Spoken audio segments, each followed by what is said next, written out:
हम इस वीडियो में स्टडी करेंगे परिसंचरण तंत्र। परिसंचरण तंत्र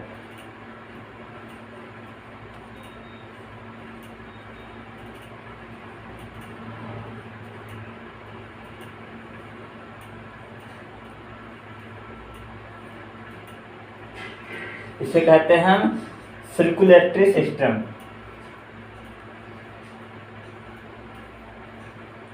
सर्कुलेटरी सिस्टम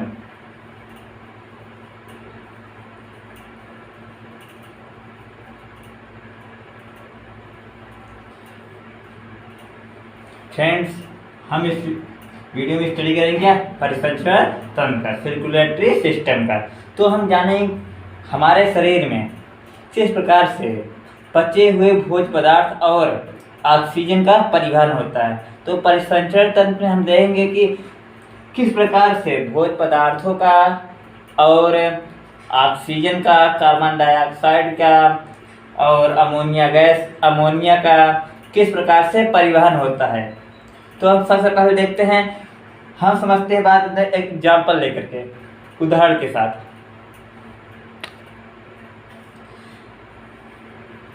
जैसे मान लेते हैं कि कोई मोटर की टंकी हो, यानी गाड़ी कोई टंकी है। जैसे हमारी कोई गाड़ी की टंकी है, हमारी गाड़ी की टंकी है।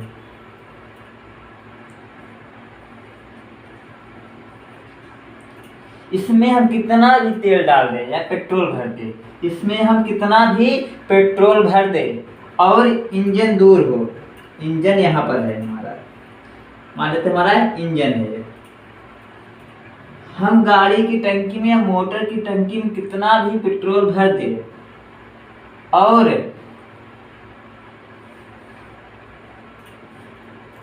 इसको यानी टंकी और इंजन को जोड़ने के लिए कोई पाइप व्यवस्था ना हो, तो यह हमारा टंकी और इंजन बेकार रहेगा।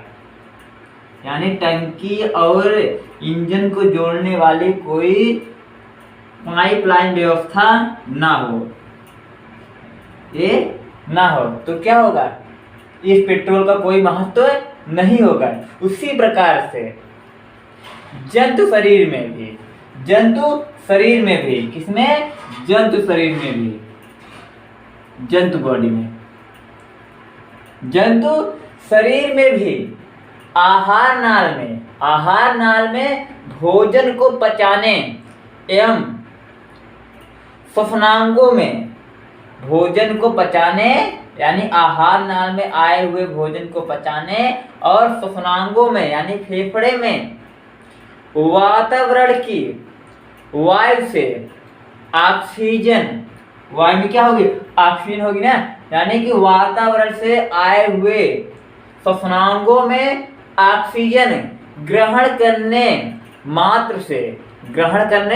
मात्र से कोई लाभ नहीं होगा, जब तक कि पचे हुए पोषक पदार्थ एवं ऑक्सीजन, पचे हुए पोषक पदार्थ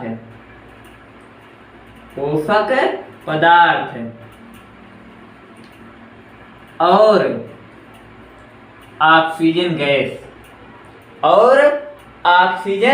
गैस को इन अंगों से, यानी कि हमारे आमाशय से यानी आहार नाल से और फेफड़े से, आहार नाल से और फेफड़े से, आहार नाल में हमारा क्या होगा, पोषक पदार्थ होगा और फेफड़े में हमारा O2 गैस होगी, यानी ऑक्सीजन गैस होगी। इन अंगों से, यानी हम कह सकते हैं कि आहार नाल से और फेफड़े से शरीर को या शरीर की सभी कोशिकाओं में पहुंचाने की व्यवस्था ना हो।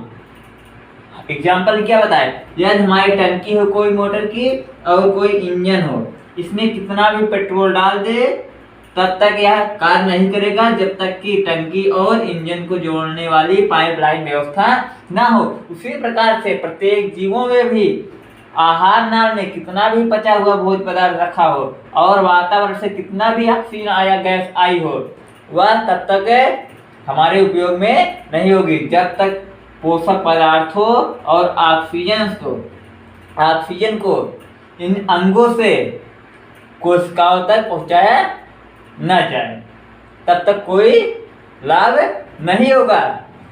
तो हम कह सकते हैं परिसंचरण तंत्र को परिभाषा कर किस प्रकार देंगे?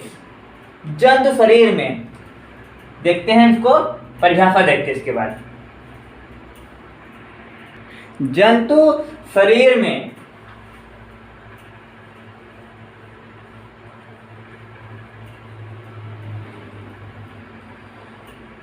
जंतु शरीर में एक तरल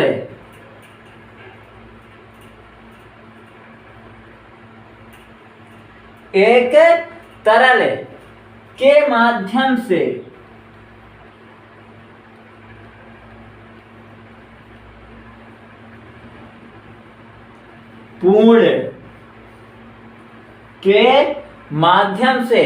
पूर्ण शरीर में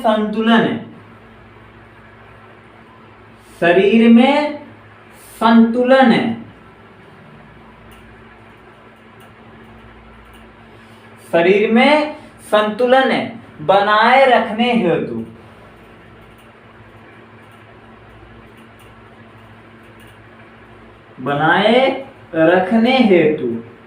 यानी बनाए रखने के लिए पाइपलाइन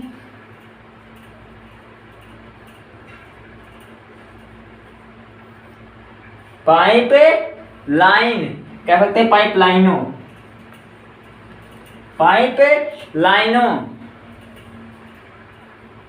का एक विस्तृत तंत्र होता है।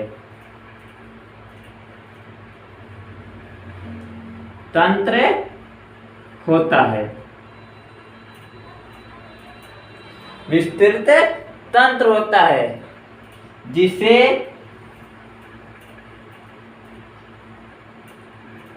परिसंचरण तंत्र कहते हैं।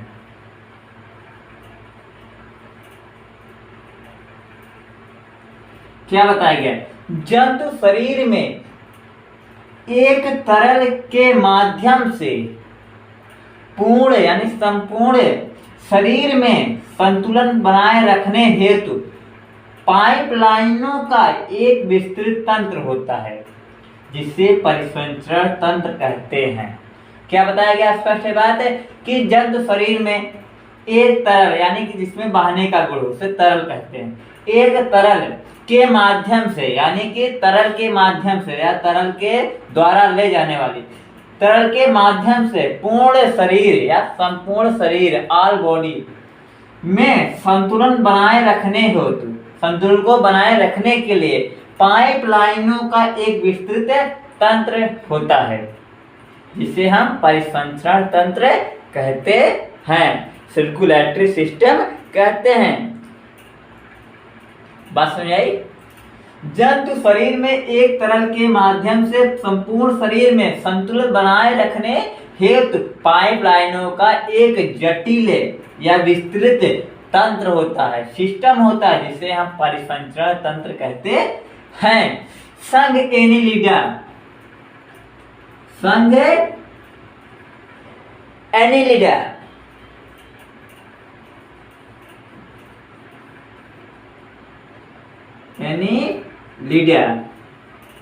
संघ एनीलिडा को छोड़ करके हमारे संघ एनीलिडर को छोड़ करके कुल 10 संघ होते हैं। संघ एनीलिडा को छोड़ करके अन्य उच्च अकेशरकीय यानी कि जो उसमें कशेरुदंड ना हो यानी कि हमारे नोटोकार्ड इसमें ना हो यानी कि संघ एनीलिडा को छोड़ करके अन्य अकशेरुकीय में यह तरल जो हमारा तरल पदार्थ है तरल स्पष्ट पाइपलाइनों में नहीं बहता है। क्या बताया गया कि संघ एनीलिडा को छोड़ करके अन्य जितने भी अकशेरुकीय प्राणी है या अकशेरुकीय प्राणी है उसमें पाइपलाइन की व्यवस्था नहीं होती है, नहीं होती है।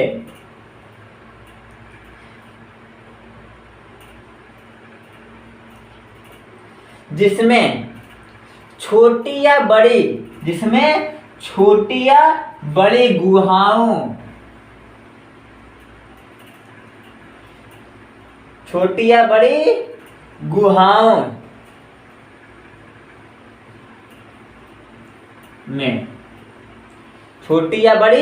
गुहाओं में हमारा तरल जो है, यह तरल पाइप गुहाओं में संचरित होता है। क्या बताया गया? संघ एनीलिडा के जंतुओं को छोड़ करके जितने भी आकशेरुकी प्राणी होते हैं उनमें यह पाइपलाइन की व्यवस्था नहीं होता। उसमें मोटी मोटी या छोटी मोटी गुहाओं में ही इनका संचरण सीधे होता है, जिन्हें हम कहते हैं खुला परिसंचरण तंत्र कहते हैं। यानी कि जिन प्राणियों में यह हमारा तरल पदार्थ जो तरल पदार्थ है वह सीधे गुहाओं में, सीधे उत्तर द्रव के संपर्क में हो, उसे हमें कहते हैं खुला रुधिर परिसंचरण तंत्र, या उसे कहते हैं खुला परिसंचरण तंत्र कहते हैं। रुधिर को कोई बात नहीं है तो इसे कहेंगे खुला परिसंचरण तंत्र, खुला परिसंचरण तंत्र। मतलब बात समझिए आप।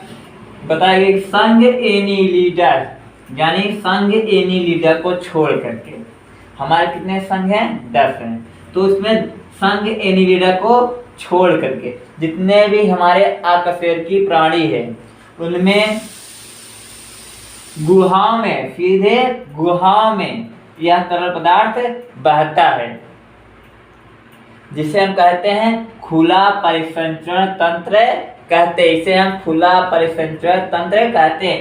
Open circulatory system. और जिन प्राणियों में, यानी कशेरुकी प्राणियों में, एनीलिडा से लेकर क्या कहते हैं कि जिन प्राणियों में तरल पदार्थ है, यानी कि हमारा जो तरल पदार्थ है यह नलिकाओं से होकर के बहता है, नलिकाओं से होकर के गुजरता, उसे कहते हैं हम बंद परिसंचरण तंत्र कहते हैं। उसे कहते हैं क्लोज्ड सर्कुलेटरी सिस्टम। तो हमने बात क्या समझी? जंतु शरीर में एक तरल के माध्यम से संपूर्ण शरीर में संतुलन बनाए रखने के लिए पाइपलाइनों का एक विस्तृत तंत्र होता है, जिसे हम परिसंचरण तंत्र कहते हैं। और बताया क्या? जितने भी आकशेरुकी प्राणी है उनमें खुला परिसंचरण तंत्र पाया जाता है, जिसे हम कहते हैं ओपन सर्कुलेटरी सिस्टम कहते हैं। और उच्च कोटि के प्राणियों में, कशेरुकी प्राणियों में बंद परिसंचरण तंत्र पाया जाता है, जिसे कहते हैं क्लोज्ड सर्कुलेटरी सिस्टम कहते हैं।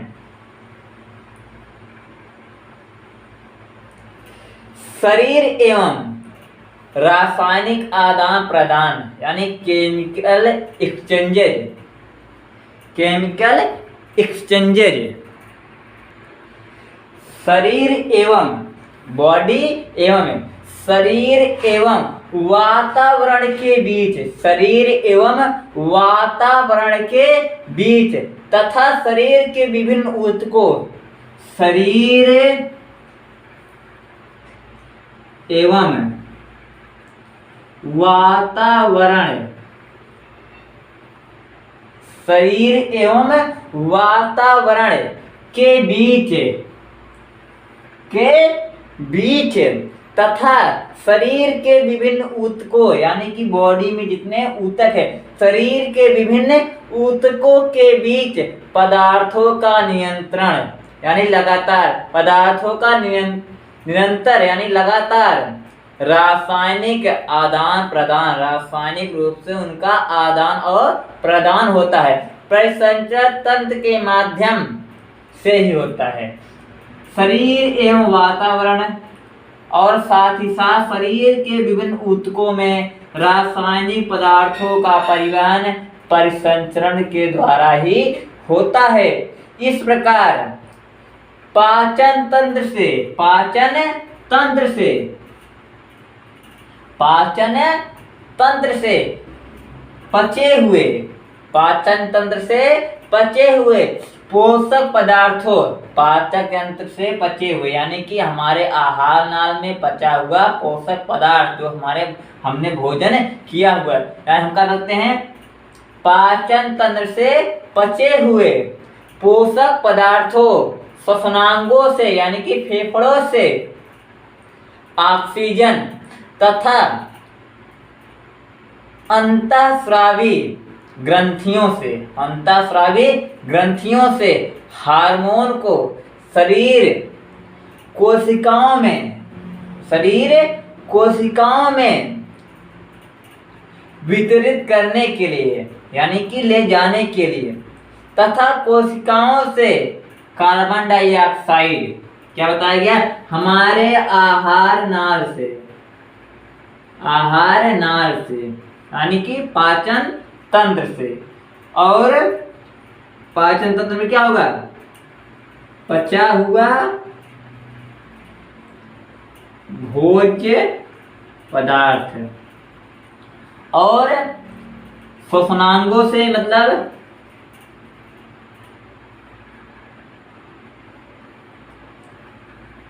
यानी कि फेफड़े से, इसे कहते हैं फेफड़ा, फेफड़ों से क्या, O2 गैस यानी कि ऑक्सीजन गैस, और अंतःस्रावी ग्रंथियों से हार्मोन, जो हमारी अंतःस्रावी ग्रंथियां हैं उनसे क्या स्रावित होगा, हार्मोन, अंतःस्रावी ग्रंथियों से हार्मोन, शरीर के कोशिकाओं में जो हमारी बॉडी है उसके प्रत्येक कोशिका तक, शरीर के कोशिकाओं तक तथा कोशिकाओं से उत्पन्न कार्बन डाइऑक्साइड गैस को श्वसनांगों में यानी कि फेफड़ों में कार्बन यानी हमारा क्या है, सेल है, यहाँ से क्या निकलेगा, CO2 गैस निकलेगी और जाएगी यहाँ फेफड़े में जाएगी और फेफड़े से बाहर निकाल दिया जाएगा। तो क्या बताएगा, कोशिकाओं से उत्पन्न CO2 gas, carbon dioxide gas और अमोनिया, यूरिया आदि उत्सर्जी पदार्थों को उत्सर्जी अंगों में पहुंचाने का काम परिसंचरण तंत्र का ही होता है।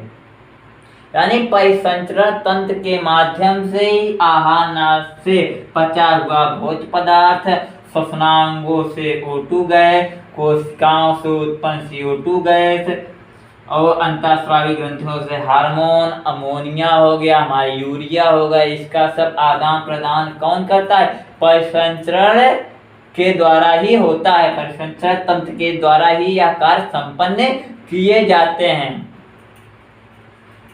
इस प्रकार से हम देखते हैं परिसंचरण तंत्र के कार्य को देखते हैं, संक्षेप में इसका अध्ययन करते हैं, परिसंचरण तंत्र के कार्य को देखते हैं। इसके बाद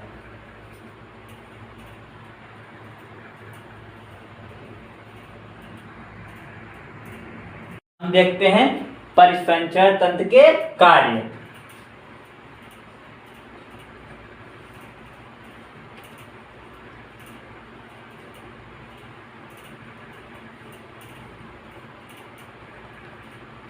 परिसंचरण तंत्र के कार्य,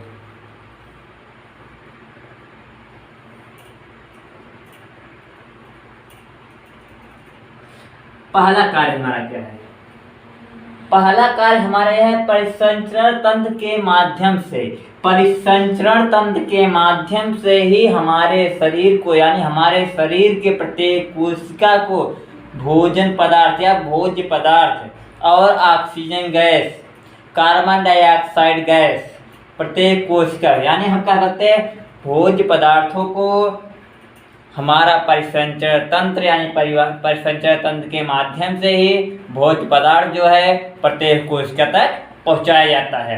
और ऑक्सीजन गैस श्वसनांगों से यानी कह सकते हैं फेफड़ों से ऑक्सीजन गैस प्रत्येक कोशिका तक पहुंचाया जाता है और कोशिकाओं से उत्पन्न CO2 गैस यानी कि कार्बन डाइऑक्साइड गैस परिसंचरण तंत्र के माध्यम से परिसंचरण तंत्र के ही माध्यम से वहां से निकल करके हमारे फेफड़े में आती है और फेफड़ा उसे बाहर कर देता है। और साथ ही साथ कुछ उत्सर्जी पदार्थों का भी निष्कासन करती है, वहां से लेती है कोशिकाओं से और उसे उत्सर्जी अंग तक पहुंचा देती है। तो हमारा एक हो गया पहला कार्य हो गया, ये हमारा पहला कार्य हो गया।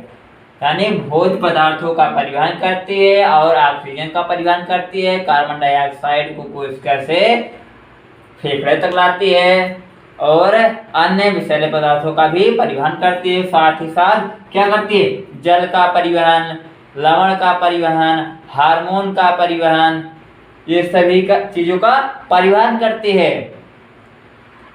इस प्रकार से शरीर के संतुलन को नियमित बनाए रखती है और इस नियमित बनाए रखने को कहते हैं होमियोस्टैसिस कहते हैं, समस्थैतिकता कहते हैं, समस्थैतिकता। और दूसरा देखते हैं, दूसरा हमारा है परिसंचरण तंत्र। शरीर के सारे ऊतकों के ऊतक द्रव्य में परिसंचरण तंत्र शरीर के सारे ऊतकों के ऊतक द्रव्य में कोशिकाओं के उपापचय के लिए आवश्यक पदार्थों का नियंत्रण पूर्ण करती है। परिसंचरण तंत्र के माध्यम में कोशिकाओं को जिस पदार्थ की आवश्यकता होती है उसे कोशिका तक पहुंचाया जाता है। और नंबर 3 हमारा क्या है, तीसरा हमारा आता है परिसंचरण तंत्र। यानी कि जो हमारा परिसंचरण तंत्र है शरीर के सभी ऊतकों के ऊतक द्रव्य से उन पदार्थों को हटाता रहता है। जो हमारा परिसंचरण तंत्र है, जो हमारे ऊतकों में हानिकारक पदार्थ बने होते हैं उन्हें वहां से हटा लेता है, वहां से हटा करके उत्सर्जी अंगों तक पहुंचाया जाता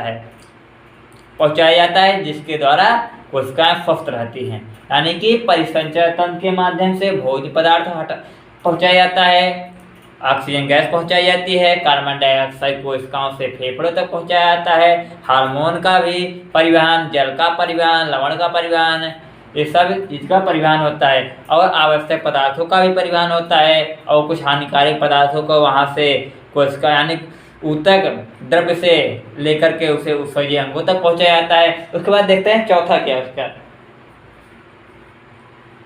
चौथा में हमारा यही होगा भोज्य पदार्थ, जल और घाव को भरने के लिए और साथ ही साथ कुछ हानिकारक जीवाणु भी आ जाते हैं, उनको नष्ट करती है। और पांचवा क्या है, पांचवा हमारा है शरीर के ताप का नियंत्रण करती है, शरीर के ताप का भी नियंत्रण करती है। यानी परिवहन तंत्र ऐसा तंत्र है जो शरीर के ताप का भी नियंत्रित बनाए रखती है, उसे नियंत्रित बनाए रखती है। उसके बाद हम देखते हैं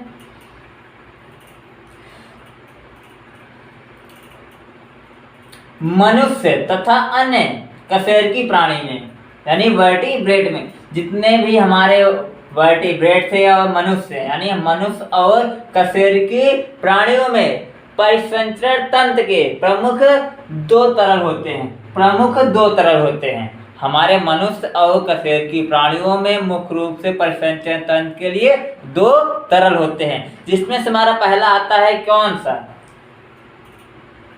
हमारा उसमें से पहला है क्या, पहला हमारा है रुधिर परिसंचरण, रुधिर परिसंचरण।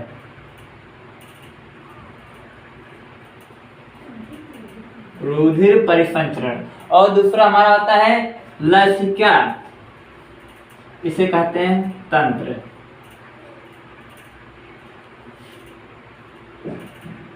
दूसरा हमारा है लसिका तंत्र, लसिका तंत्र। तो इसके पहले हम जानेंगे रुधिर परिसंचरण तंत्र के पहले समझें क्या रुधिर क्या है। रुधिर क्या है एक बार मोटे हेडिंग में सब दोहरा देते हैं जितना हम एक बार देखें। तो क्या बताया गया कि हमारा जो परिसंचय तंत्र होता है यह एक प्रकार का सिस्टम होता है जिसके द्वारा शरीर को विभिन्न पोषक पदार्थों यानी कि पोषक पदार्थ जो उसके लिए आवश्यक है और हानिकारक पदार्थों का परिवहन करती है और साथ ही साथ जल का भी नियंत्रण रखती है, ताप का भी नियंत्रण बनाए रखती है। उसके बाद हम देखते हैं क्या जो हमारा परिसंचरण तंत्र है इसमें दो प्रकार के तरल भाग लेते हैं। नंबर हमारा पहला क्या है, रुधिर परिसंचरण तंत्र, और दूसरा क्या है, लसिका तंत्र है।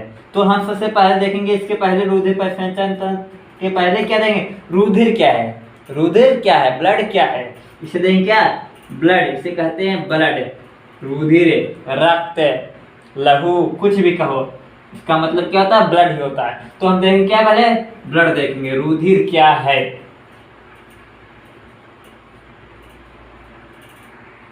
रुधिर, ब्लड क्या है, रुधिर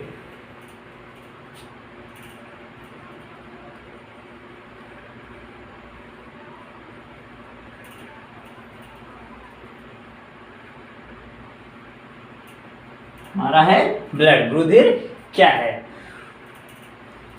रुधिर एक प्रकार का तरल संयोजी ऊतक होता है। रुधिर जो हमारा है यह एक प्रकार का तरल होता है। यह रुधिर का रंग लाल होता है, यानी इसका रंग लाल होता है। हम कह सकते हैं रुधिर लाल होता है और जल से हल्का यानी भारी होता है, जल से भारी होता है। रुधिर लाल होता है और भारी होता है, इसका घनत्व अधिक होता है, जल से अधिक होता है।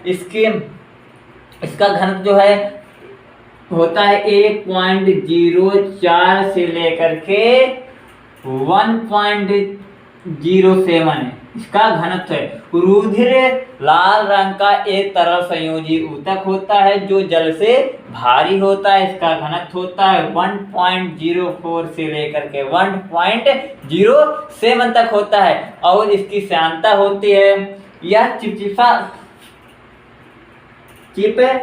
सा होता है, चिपचिपा सा होता है और इसकी श्यानता होती है, जल से अधिक श्यानता होती है। इसकी श्यानता कितनी होती है, 4.5 यानी कि 4.5 से लेकर के 5.5 तक। ये क्या है, रुधिर की श्यानता है, रुधिर की श्यानता है कितना, 4.5 से लेकर के 5.5 गुना अधिक होता है। किससे, जल से, जल से अधिक होता है। यानी कि हमारा रुधिर जो है यह लाल रंग का तरल होता है जो जल से भारी होता है और इसका घनत्व 1.04 से लेकर के 1.07 होता है और यह चिपचिपा सा होता है और इसकी श्यानता जल से इतना होता है, यानी जल से अधिक होता है, कितना, 4.5 से लेकर के 5.5 तक होता है और यह अपारदर्शी होता है, यह अपारदर्शी होता है और इसका पीएच मान जो होता है यानी, और इसे कह सकते हैं इसका पीएच मान 7.3 से लेकर के 7.5 तक होता है, यानी कि यह क्षारीय होता है, क्षारीय होता है। 7.3 से लेकर के 7.5 के बीच होता है क्या, पीएच। मतलब यह हमारा रुधिर क्या है, क्षारीय होता है। इसमें विशेष प्रकार की गंध होती है और रुधिर में एक विशेष प्रकार की गंध होती है। यह रुधिर वाहिनियों में, हमारी रुधिर जो है रुधिर वाहिनी और हृदय से होकर के, हमारा रुधिर जो है रुधिर वाहिनियों और हृदय से होकर के पूरे या संपूर्ण या पूर्ण शरीर में नियंत्रण यानी लगातार निरंतर परिक्रमा करता रहता है, परिक्रमा करता रहता है। इसीलिए पूरे शरीर में मोटी और महीन रुधिर वाहिनियों का घना जाल फैला होता है। तो क्या बताया गया, हमारा रुधिर लाल रंग का होता है। यहाँ हम क्या बोलते हैं, रुधिर लाल रंग का संयोजी ऊतक होता है जो जल से भारी होता है या चिपचिपा होता है। इसकी श्यानता इतनी होती है और पीएच मान इतना होता है। और रुधिर हमारा जो है रुधिर वाहिनियों में और हृदय से होकर के गुजरता है, हृदय से होकर के गुजरता है। और एक सामान्य व्यक्ति में रुधिर की मात्रा होती है 5 से 6 लीटर, 5 से 6 लीटर। एक स्वस्थ मनुष्य में रुधिर की मात्रा 5 से 6 लीटर होती है और एक स्त्री में इसकी मात्रा 6 से 5 लीटर होती है, 5 लीटर होती है। एक स्वस्थ व्यक्ति में रुधिर की मात्रा 5 से 6 लीटर और एक स्त्री में इसकी मात्रा 4 से 5 लीटर होती है। यह शरीर का लगभग, हमारा रुधिर जो है शरीर का लगभग 7 से 8% भाग होता है। शरीर के भाग से 7 से 8% भाग हमारा रुधिर होता है। और रुधिर की उत्पत्ति भ्रूण के मीसोडर्म से होती है। तो इसे हम नोट कर लेते हैं। रुधिर की उत्पत्ति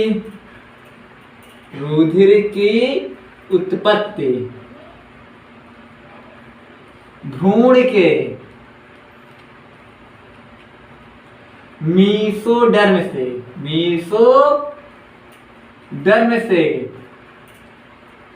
होती है। रुधिर की उत्पत्ति भ्रूण के मीसोडर्म से होती है।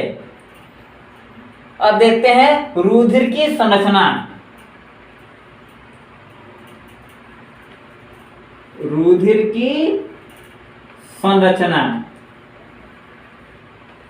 स्ट्रक्चर ऑफ ब्लड, इसे कहते हैं STRUCTURE, स्ट्रक्चर ऑफ ब्लड। तो इसके विषय में, रुधिर की संरचना के विषय में हम अपने अगले वीडियो में देखेंगे। तो हमने जितना पढ़ा उसे एक बार अच्छे पे दोहरा लीजिएगा। तो रुधिर की संरचना के विषय में हम अगले वीडियो में देखेंगे।